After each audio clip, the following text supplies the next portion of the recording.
स्वागत है भाई, स्वागत है, स्वागत है भाई, स्वागत है, स्वागत है भाई, स्वागत है। जोरदार तालियों के साथ स्वागत करें।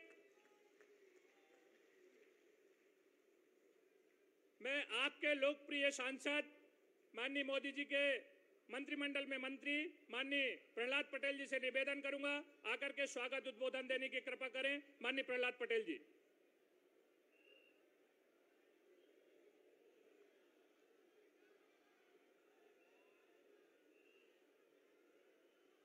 रानी दमयंती की धरती पर भगवान जागेश्वर नाथ और कुंडलपुर के बड़े बाबा और रुक्मणी देवी के इस पवित्र स्थल पर मैं देश के यशस्वी प्रधानमंत्री और दुनिया के सबसे लोकप्रिय नेता आदरणीय नरेंद्र मोदी जी का मैं मंच की तरफ से और सामने बैठे हुए सभी की तरफ से हृदय से स्वागत और अभिनंदन करता हूं। और आप सबसे यही प्रार्थना करता हूं कि आज हम सब आदरणीय प्रधानमंत्री जी को सुनने के लिए आए।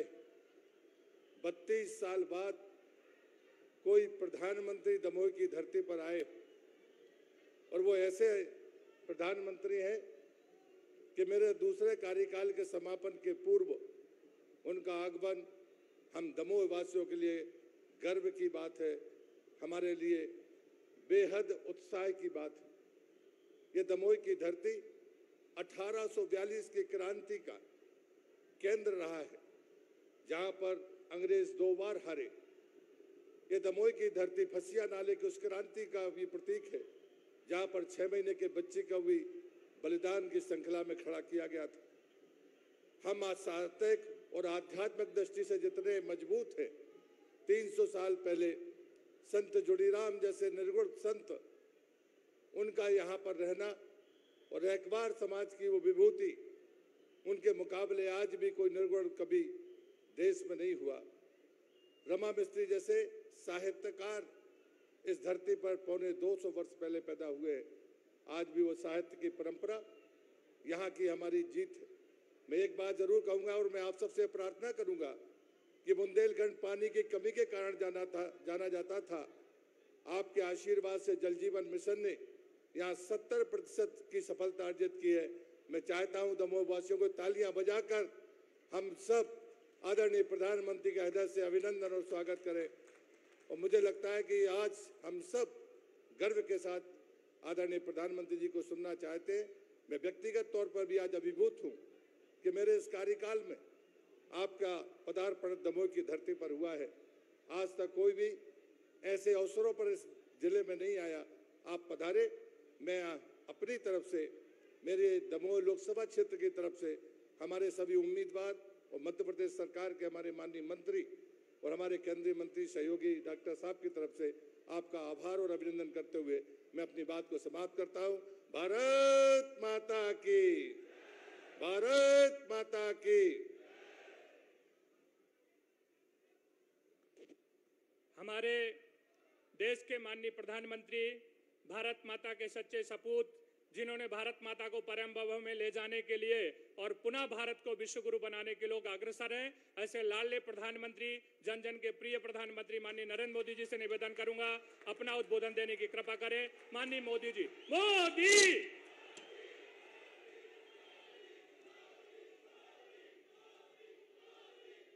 भारत माता की, भारत माता की, जागेश्वर नाथ की, जागेश्वर नाथ की। सभी जनों को हमारी तरफ से राम राम पहुंचे। दमोह में एक तरफ जैन तीर्थ कुंडलपुर और जागेश्वर धाम है, वहीं दूसरी तरफ ये आला उदल की शौर्य भूमि भी है। ये नारी शक्ति की प्रेरणा रानी दुर्गावती और अवंतीबाई की भी कर्मस्थली रही है। इस पावन धरा पर आप सभी मेरे परिवारजन और आप सभी मेरे परिवारजनों का दर्शन प्राप्त करना, इससे बड़ी और खुशी जिंदगी में क्या हो सकती है। यहां आपका इतनी बड़ी संख्या में आना हम सभी पर अपना स्नेह बरसाना, आशीर्वाद देना 3 दिसंबर को आने वाले नतीजों का ऐलान कर रहा है। आज दमोह कह रहा है, पूरा मध्य प्रदेश कह रहा है, हर मतदाता कह रहा है, एक बार फिर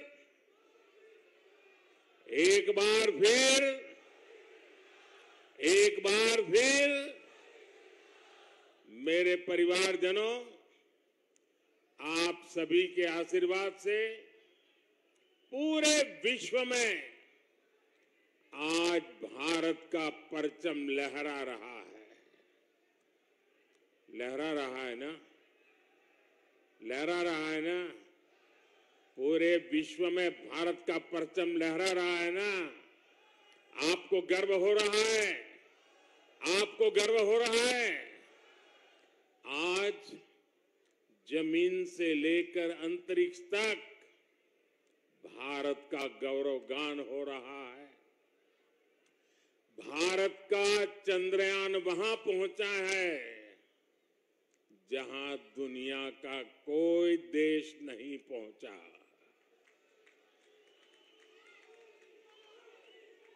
भारत में हुए G20 सम्मेलन की प्रशंसा पूरे विश्व में हो रही है।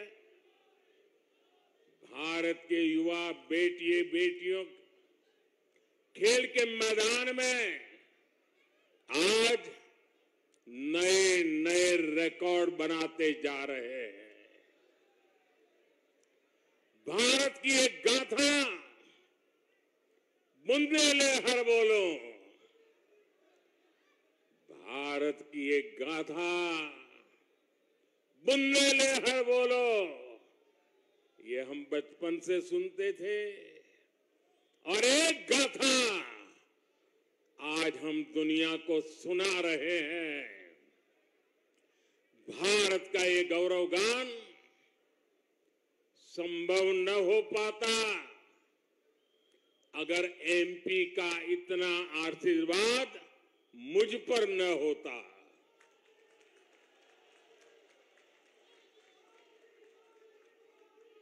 ये आपका स्नेह, आपका प्यार, और इसी के कारण गांव के लोग हो या शहर के लोग हो, पढ़े लिखे लोग हो या अनपढ़ लोग हो, पुरुष हो या स्त्री हो, लोग यही कहते हैं, MP के मन में,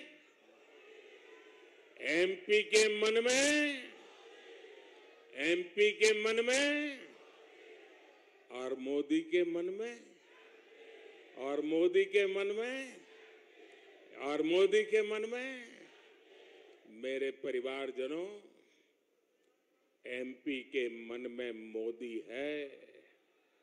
गरीब, दलित, वंचित, पिछड़े और आदिवासी के मन में मोदी के लिए अपार प्यार है।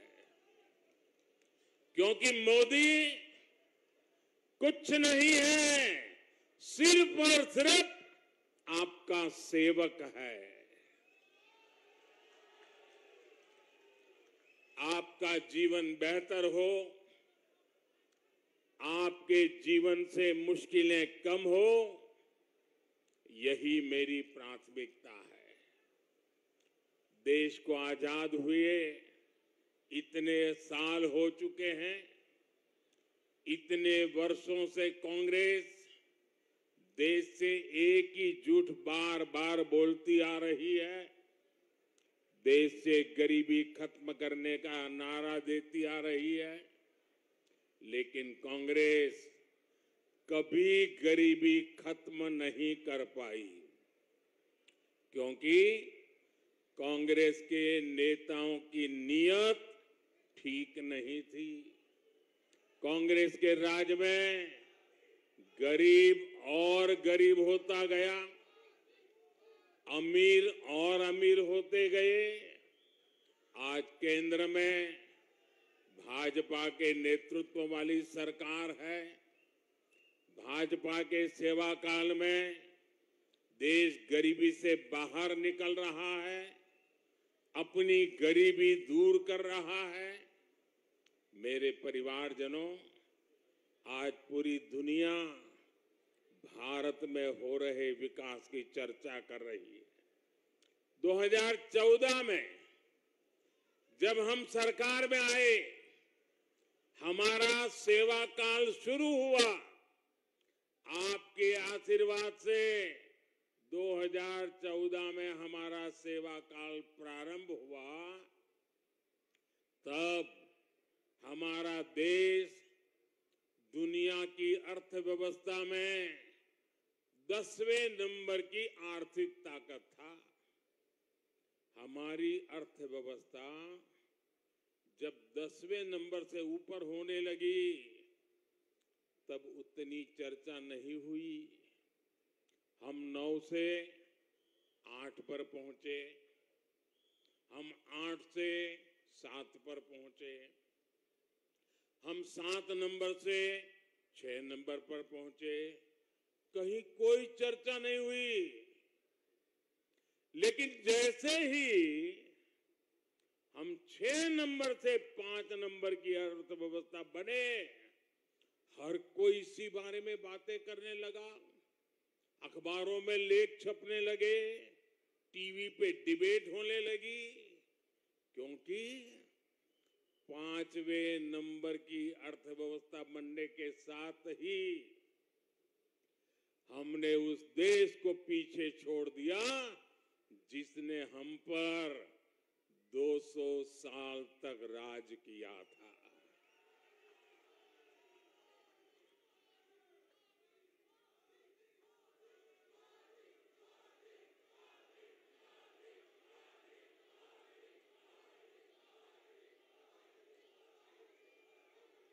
सेवा भाव से, समर्पण भाव से काम करते हैं तो 10वें से 5 नंबर पर पूरी ताकत के साथ पहुंच भी जाते हैं।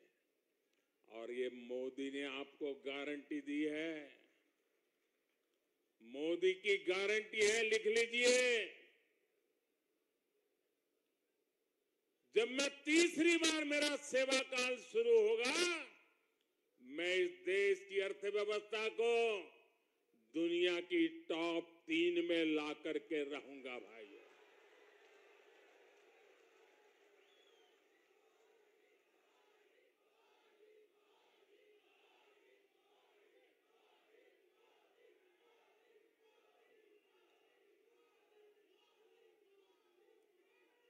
हमारी गारंटी खजाने लुटाने की नहीं होती है।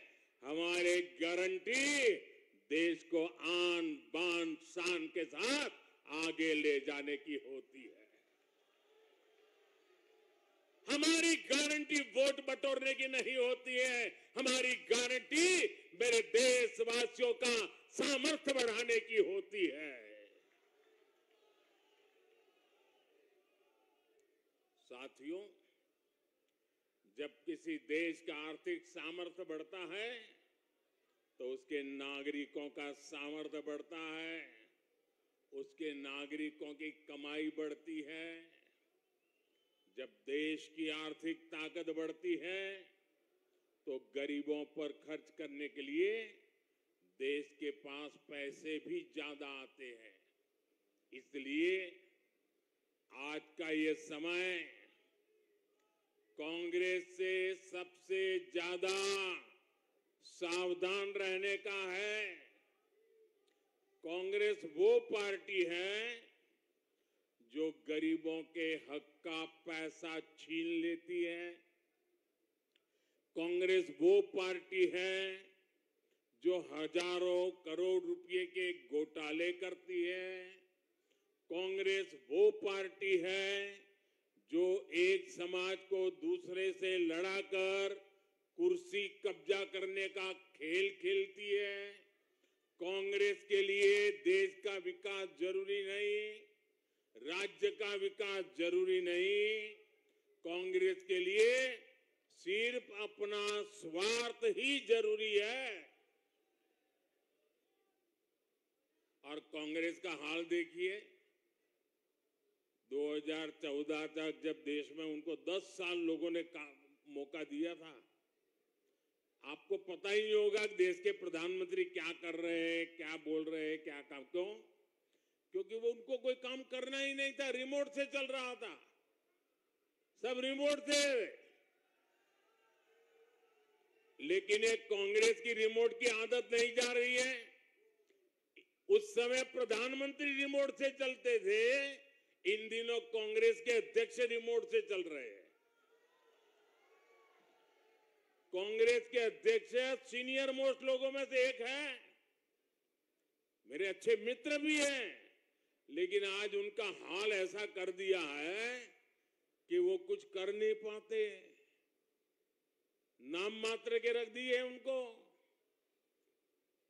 लेकिन मैं कभी कभी देखता हूं कि हमारे कांग्रेस अध्यक्ष जी खुद के मूड में आ जाते हैं।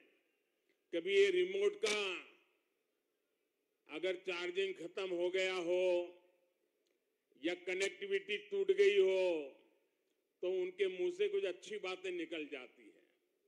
मैंने कहीं पढ़ा, कल उन्होंने पांडवों को याद किया था।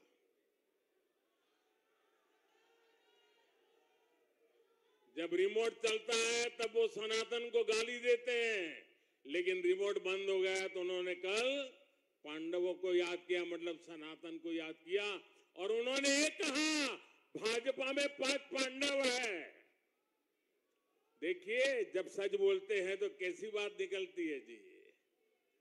हमें गर्व है, हम 5 पांडवों के राह पर चल रहे हैं। इससे बड़ा गर्व क्या हो सकता है।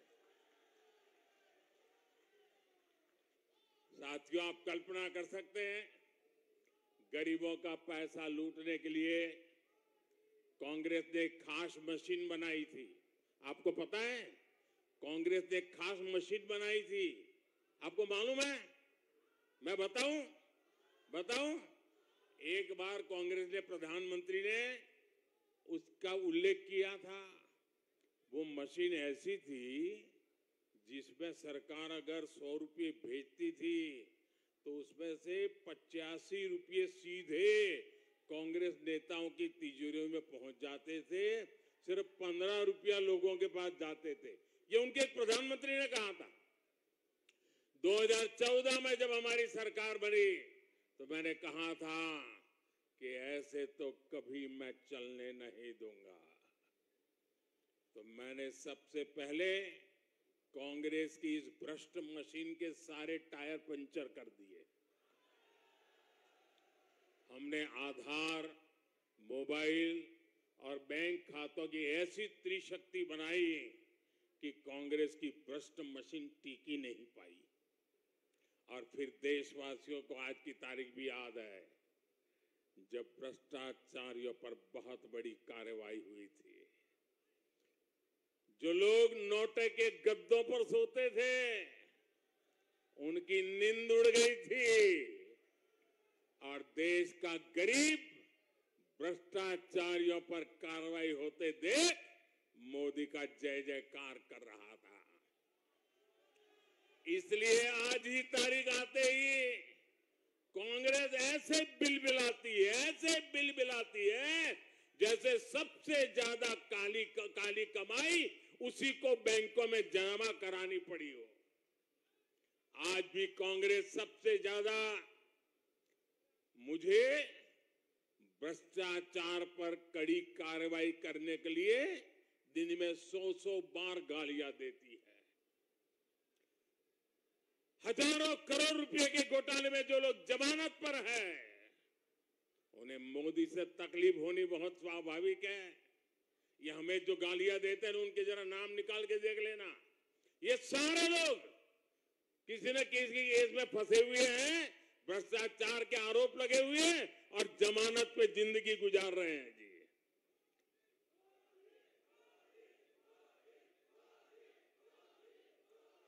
लेकिन ये लोग चाहे जो मुझे कितनी ही गालियां दे, भ्रष्टाचारियों पर कार्रवाई नहीं रुकेगी।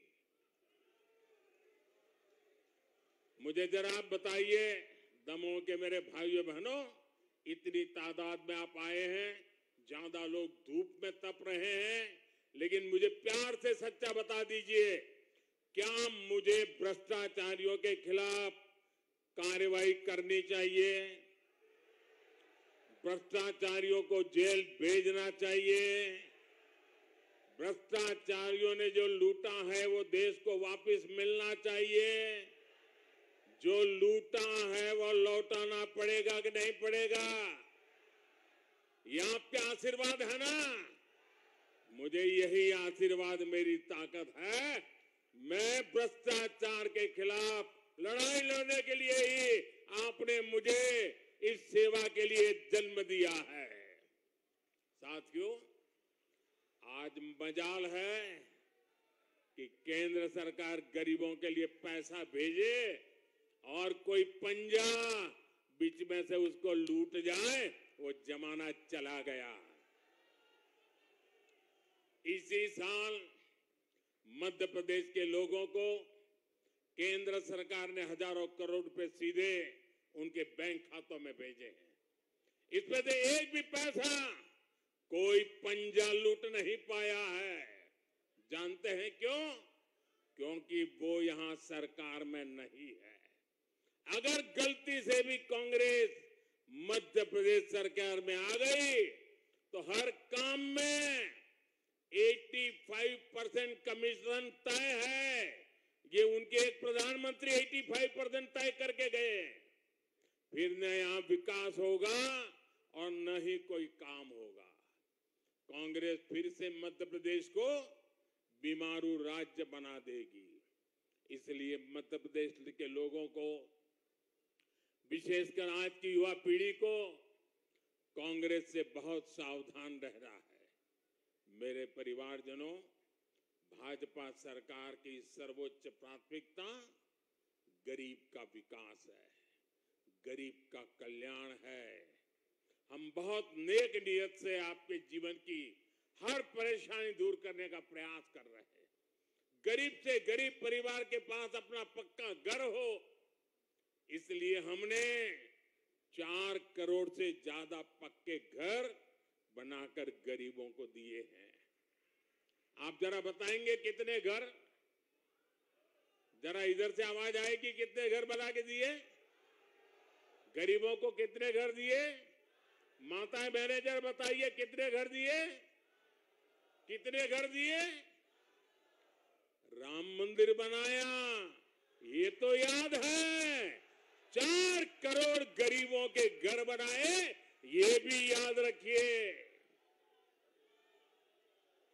पहले करोड़ों देशवासी खुले में शौच के लिए मजबूर थे, इसलिए हमने शौचालय की इज्जत घर की सुविधा दी।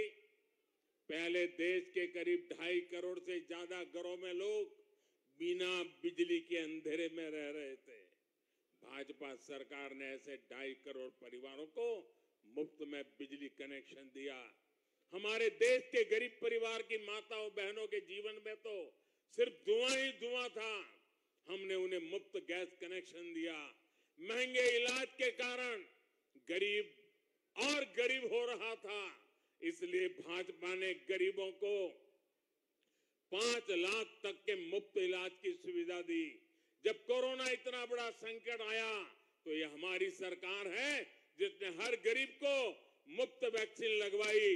वो वैक्सीन विदेश में लोगों को कई 100 रुपये से भी लग नहीं पाती थी। वो काम आपके बेटे ने मुफ्त में वैक्सीन लगा करके किया। आप मुझे बताइए, आप लोगों का वैक्सीन लगा था कि नहीं लगा था? जरा हाथ ऊपर करके बताइए, लगा था कि नहीं लगा था? क्या आपको 1 रुपया देना पड़ा था? क्या कोई पैसा देना पड़ा था? क्या या आपका बेटा आपकी जिंदगी बचाने के लिए दिन रात मेहनत करता था कि नहीं करता था? साथियों, ये मोदी है जो अपने 80 करोड़ देशवासियों को मुफ्त राशन देने की गारंटी दे रहा है।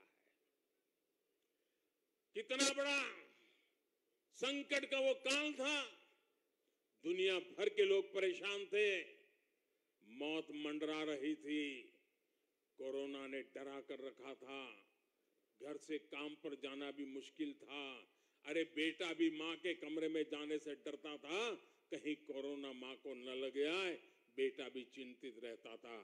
वो दिन थे, तब आपका बेटा दिल्ली में बैठे बैठे दिन रात आपकी चिंता करता था। और इसलिए मैंने तय किया था, संकट कितना भी भयंकर क्यों ना आ जाए, मैं गरीब के घर का चूल्हा बुझने नहीं दूंगा। मैं किसी गरीब मां का बच्चा भूखा सोने नहीं दूंगा।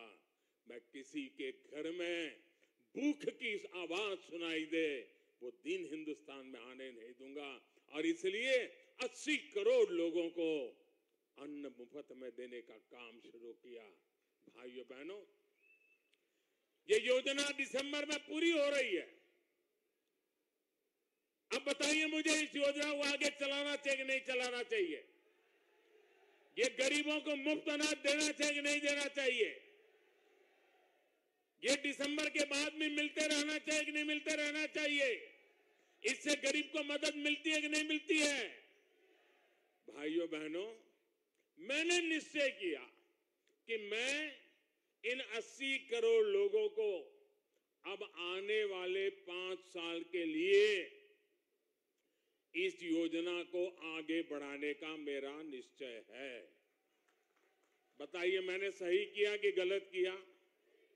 सही किया कि गलत किया? मुझे निश्चय अच्छा करना चाहिए कि नहीं करना चाहिए?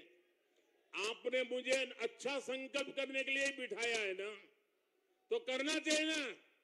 अब ये कांग्रेस वालों के पेट में चूहे दौड़ रहे हैं, 2 दिन से लगे हैं, इलेक्शन कमीशन में जाएंगे, मोदी के खिलाफ शिकायत करेंगे, वो गरीबों को मुफ्त अनाज देने की बात कर कैसे सकता है? मोदी अपने आप को समझता क्या है? अरे भाई, तुझे जो करना है कर ले बाबा, मेरे तो गरीब मेरे हैं, मैं तो उनके लिए जो करता हूं, जो सजा मिल जाए भुगत लूंगा, लेकिन गरीबों का काम मैं नहीं छोड़ूंगा, गरीबों की सेवा करना मैं नहीं छोड़ूंगा। कांग्रेस वालों को जो करना है वो करते रहे, वो अपना पाप करते रहे, मैं मेरा पुण्य करता रहूंगा। भाइयों बहनों,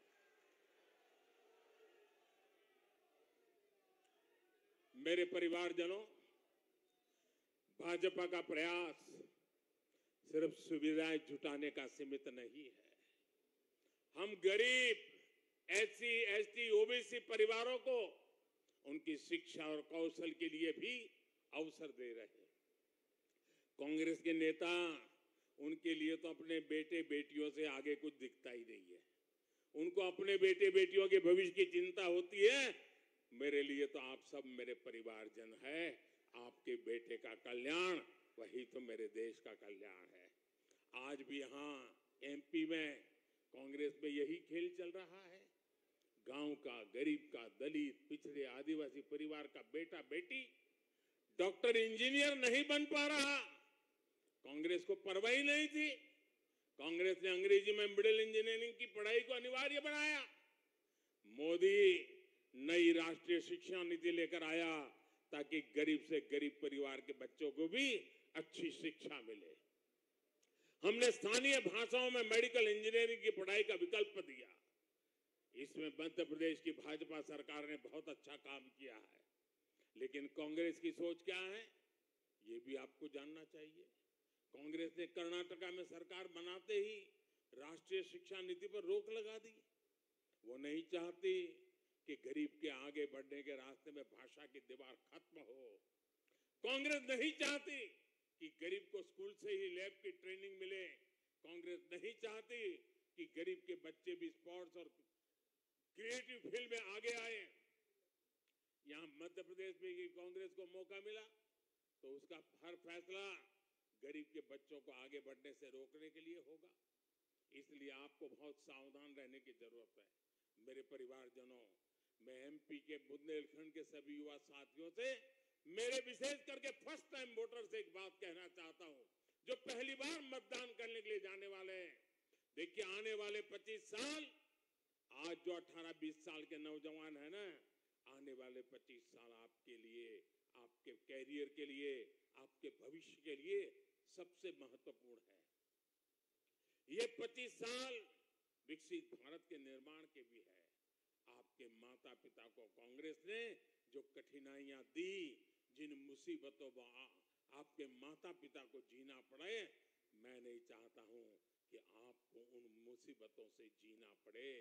आपको अच्छी जिंदगी कैसे मिले, दिन रात मेहनत करके मैं आपकी जिंदगी को मुसीबतों से मुक्त कराना चाहता हूं।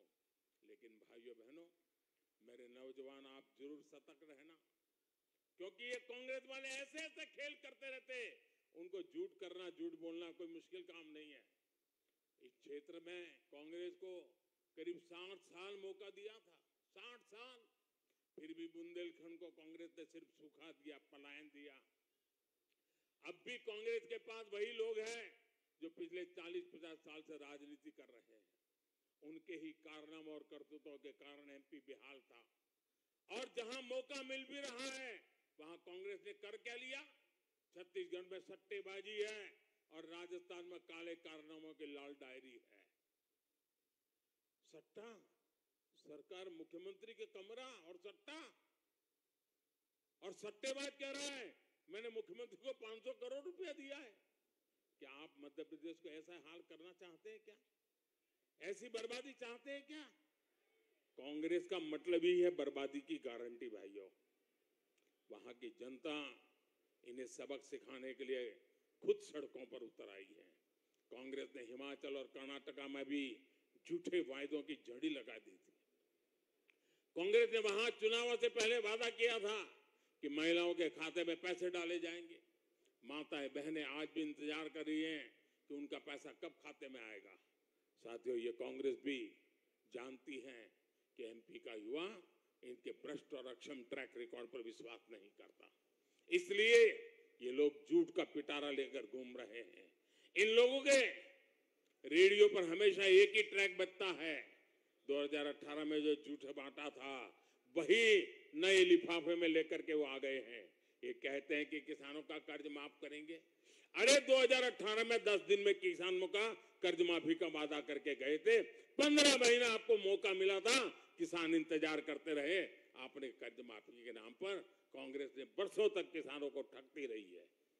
वही डबल इंजन सरकार में हर किसान को 12,000 रुपए की गारंटी मिली है। केंद्र सरकार के साथ साथ एमपी सरकार भी किसानों के खाते में 6-6 हजार रुपए भेज रही है। कांग्रेस का समय होता तो ये पैसा दिल्ली से चलता तो भी किसानों तक नहीं पहुंच पाता। मेरे परिवारजनों, बीते वर्षों में बुंदेलखंड में सिंचाई की सुविधा के लिए अभूतपूर्व काम हुआ है। दमोह जिले में ही 150 से अधिक सिंचाई परियोजनाओं का निर्माण किया गया है। पंचम नगर परियोजना यहाँ के किसानों के लिए समृद्धि की धारा लेकर के आई है। केन बेतवा लिंक नहर जब पानी बन जाए, जब वो सत्य बन जाएगा, हकीकत बन जाएगी, तो दमोह सहित पूरे बुंदेलखंड के लाखों किसानों का जीवन बदल जाएगा। 45,000 करोड़ के इस प्रोजेक्ट से मध्य प्रदेश के 10 जिलों को लाभ होगा। इससे मध्य प्रदेश के लगभग 90 लाख हेक्टेयर खेत को सिंचाई का पानी मिलेगा। इससे 45 लाख लोगों को पीने के पानी की सुविधा भी मिलेगी। बुंदेलखंड के अनेक जिलों में अटल भूजल योजना के तहत भी पानी का स्तर बढ़ाने का काम चल रहा है। बुंदेलखंड में 550 से ज्यादा अमृत सरोवर भी बनाए गए हैं।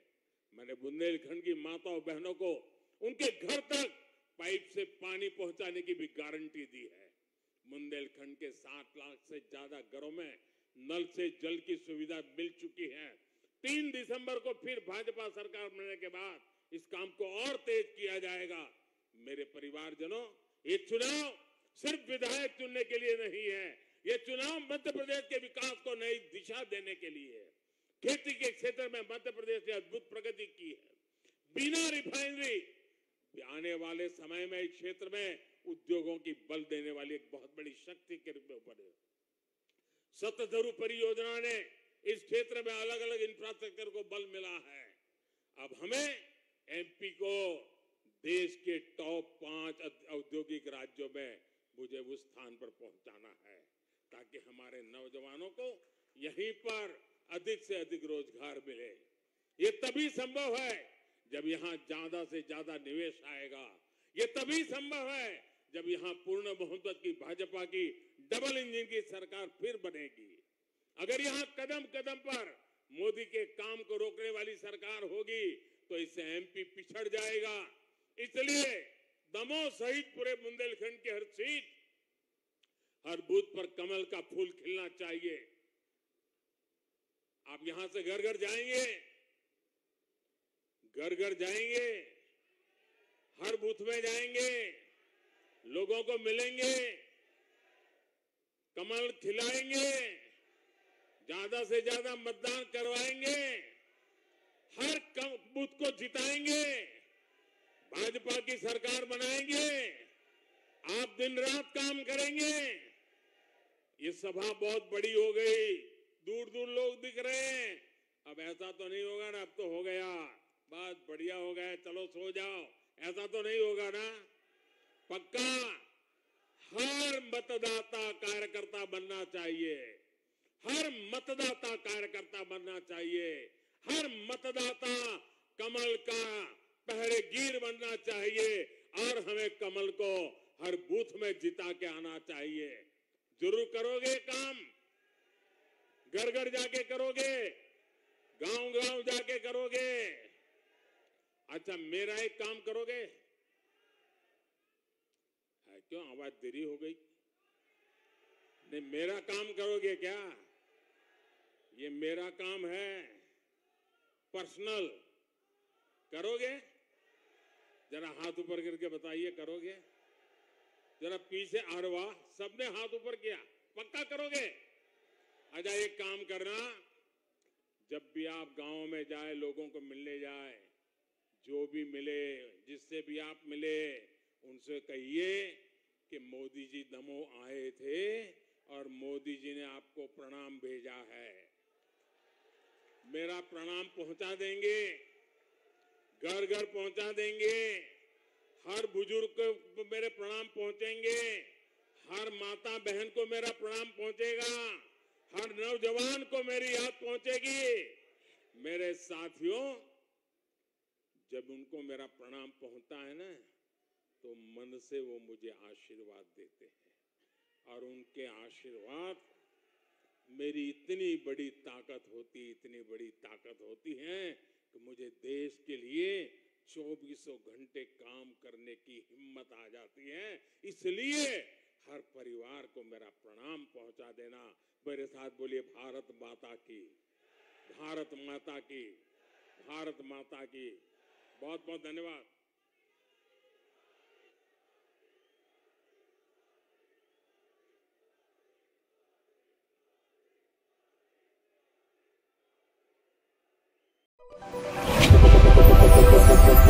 We'll be right back.